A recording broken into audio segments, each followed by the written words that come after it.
Hi friends, जो आज हम चैप्टर करने वाले हैं वो है सेबी का चैप्टर। सेबी का कौन सा रेगुलेशन हम देखते हैं। सेबी का है prohibition of insider trading regulation 2015। तो 2015 जो कि पहले हुआ करता था हमारा सेबी का 1992, जिसको रिपील किया 2015। रिपील नहीं, मतलब चेंज किया 2015 ने। सबसे पहले हम आ जाते हैं कि इनसाइडर मतलब यहाँ क्या है। इनसाइडर है ना, इनसाइडर मतलब वो पर्सन जो कि कनेक्टेड पर्सन है जो कि बोर्ड से कनेक्टेड पर्सन है, या ऐसा कोई पर्सन जिसके पास पोजेशन या फिर एसेस है किसका, अनपब्लिश्ड प्राइस सेंसिटिव इन्फॉर्मेशन का। प्राइस सेंसिटिव मतलब वो ही इन्फॉर्मेशन जो प्राइस को फ्लक्चुएट करती है सिक्योरिटी मार्केट में। ठीक है।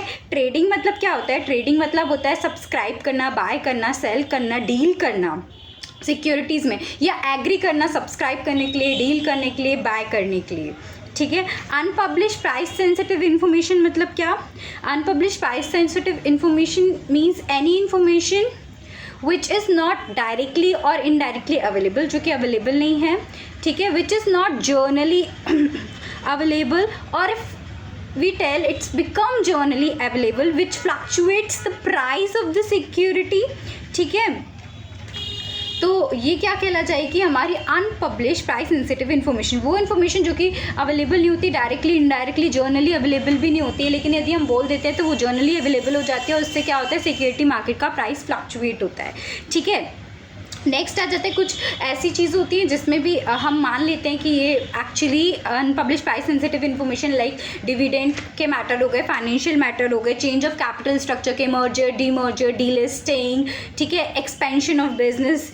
ठीक है। की मैनेजरियल पर्सनल का चेंज होना, या कोई भी ऐसे मोमेंट्स जो अनलिस्टिंग लिस्टिंग से हमारे कनेक्टेड है। ठीक है। फिर नेक्स्ट आता है सेक्शन 3। सेक्शन 3 क्या कहता है। सेक्शन 3 कहता है कि जो रेगुलेशन का सेक्शन 3 बहुत इंपॉर्टेंट है, तो ये हमें ध्यान से पढ़ना है। सेक्शन 3 है communication procurement of unpublish price sensitive information.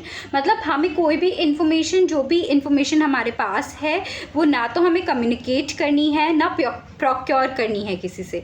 ना कम्युनिकेट करनी है, ना किसी को प्रोवाइड करनी है, ना किसी को अलाउ करनी है, ना किसी को प्रोक्योर करनी है, ना किसी ने आपको किसी इनसाइडर से मिल गई है तो वो आपको लेनी है। और अगर आपने ऐसा कर दिया है और उसको जर्नली अवेलेबल बना दिया है तो ये लीगली अनवैलिड होगा। ठीक है। लेकिन कुछ पर्पस के लिए हम प्रोक्योर कर सकते हैं इन्फॉर्मेशन। वो पर्पस होती हैं लेजिटिमेट पर्पस के लिए, परफॉर्मिंग ऑफ ड्यूटीज़ के लिए, और डिस्चार्जिंग द लीगल ऑब्लिगेशन के लिए। ये 3 पर्पस के लिए हम क्या कर सकते हैं, इन्फॉर्मेशन कम्युनिकेट या प्रोक्योर कर सकते हैं। ठीक है। तो इसका थोड़ा सा हम पढ़ लेते हैं जिससे हमको अच्छे से हो जाए। हमें कोई भी information communicate, provide, allow access to unpublish price sensitive information and procure the cause of communication by insider unpublish price sensitive information relating to companies of security listed और propose to be listed except the purpose of legitimate purpose, performance of duty and discharge of legal obligation. ये हो क्या आपकी module language में, जो कि आप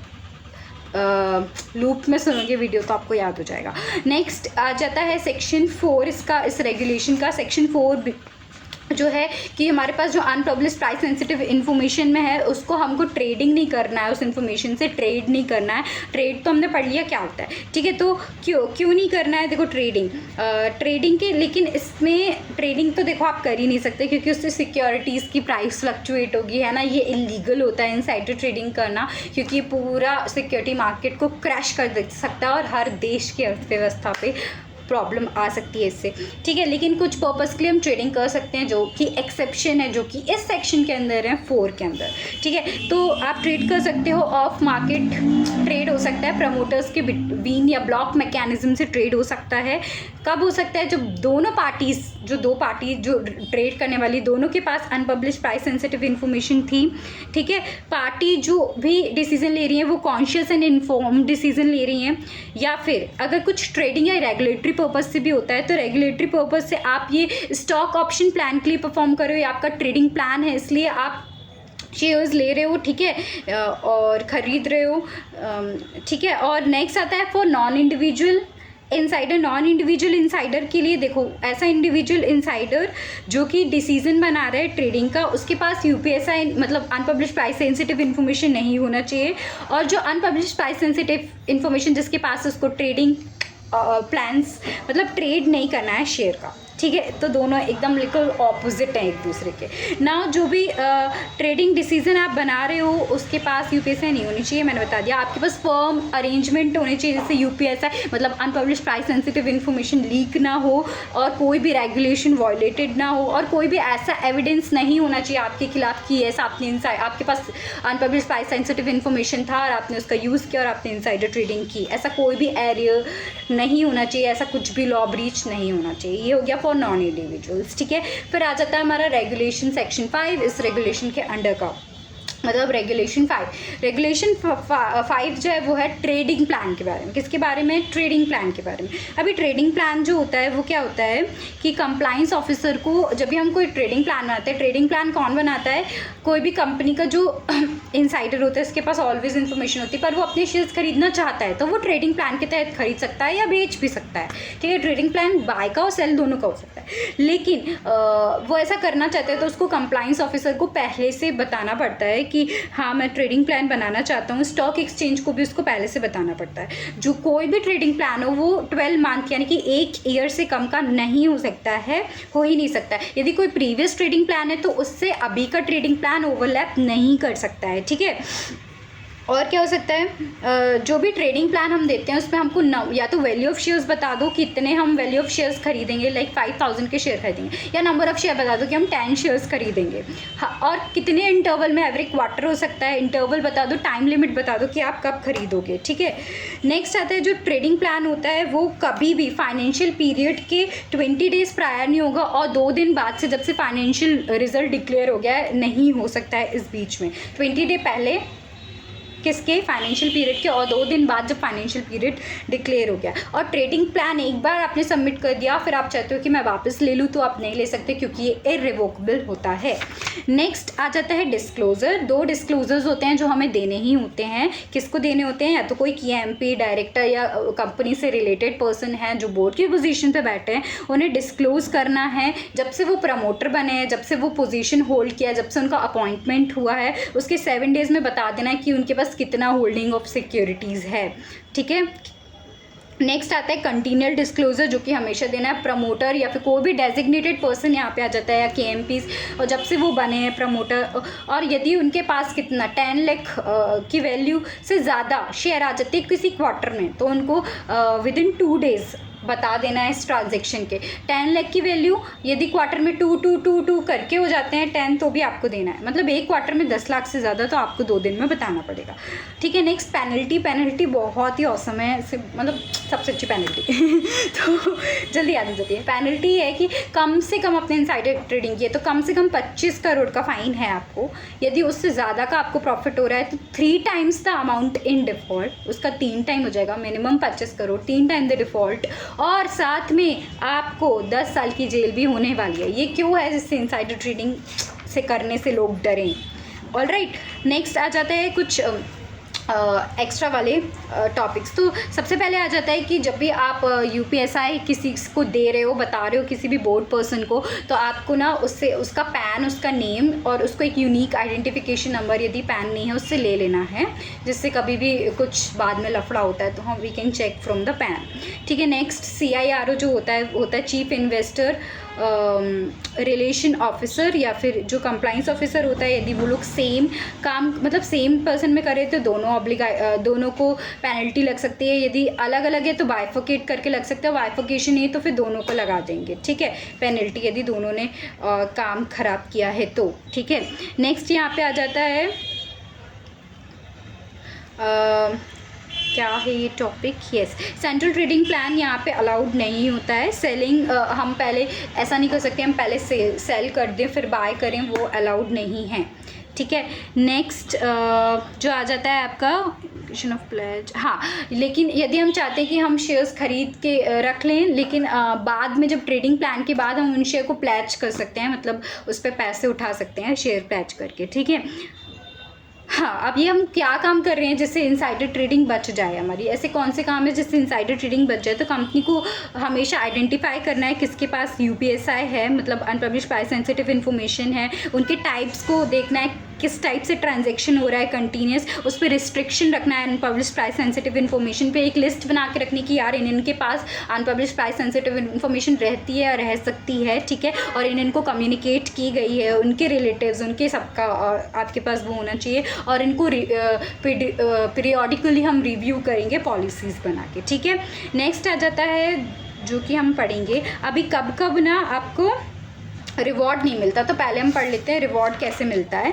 तो जो भी हमको इनसाइडर होगा, है ना, उसने आपको आपने दे दी उसको इन्फॉर्मेशन। अभी इनसाइडर क्या कर सकता है, आपने दे दी उसको unpublish price sensitive information insider ने, ठीक है, किसी को भी, अभी वो पर्सन जाके बता सकता है कि मेरे पास ये इन्फॉर्मेशन और मुझे इसने दी, ठीक है। तो कैसे बताएगा वो, सबसे पहले जाएगा वो किसके पास, से एक वॉलंटरी डिस्क्लोजर फॉर्म होता है, उसको वो भरना पड़ेगा, ठीक है। इसको क्या, ये क्यों बताएगा, लेकिन इसलिए बताएगा क्योंकि इसको ना इन्वेस्टर एजुकेशन प्रोटेक्शन फंड से पैसे मिलेंगे।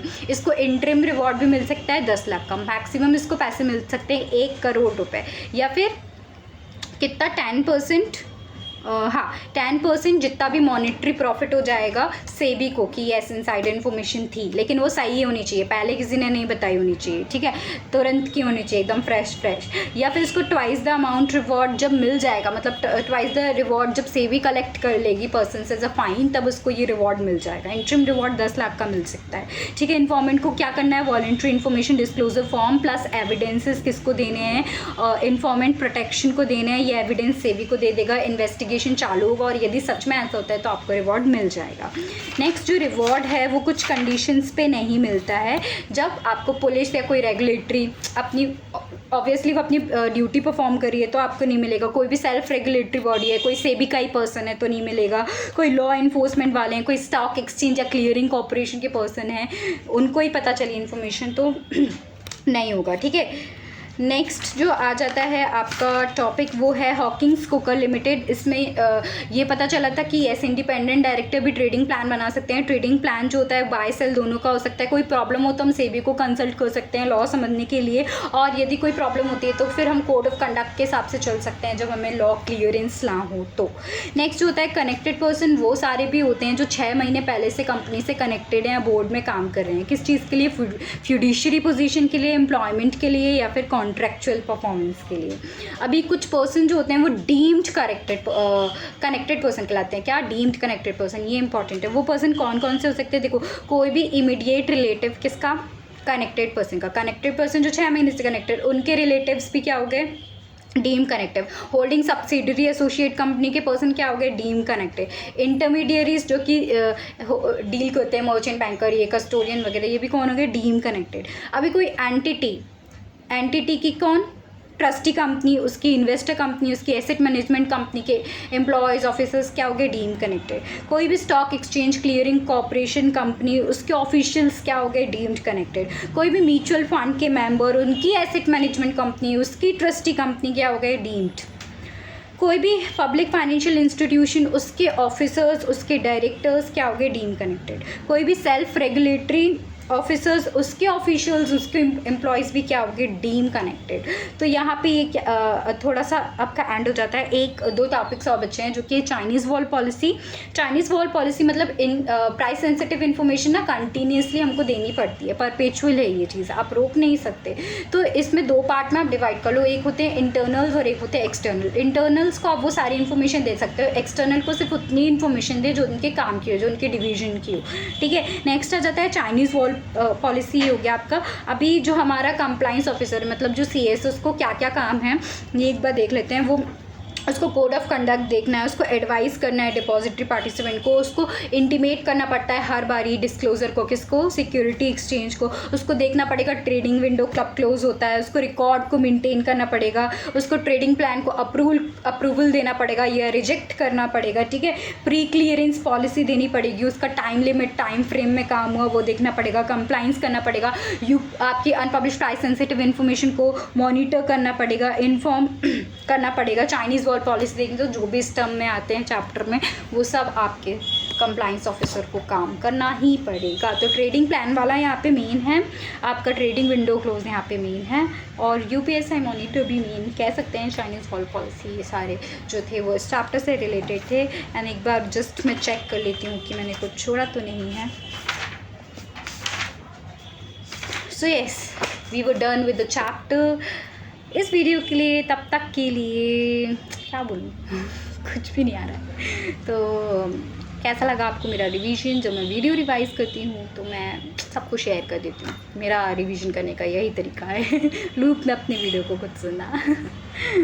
चलिए मिलते हैं नेक्स्ट वीडियो में, तब तक के लिए बाय बाय।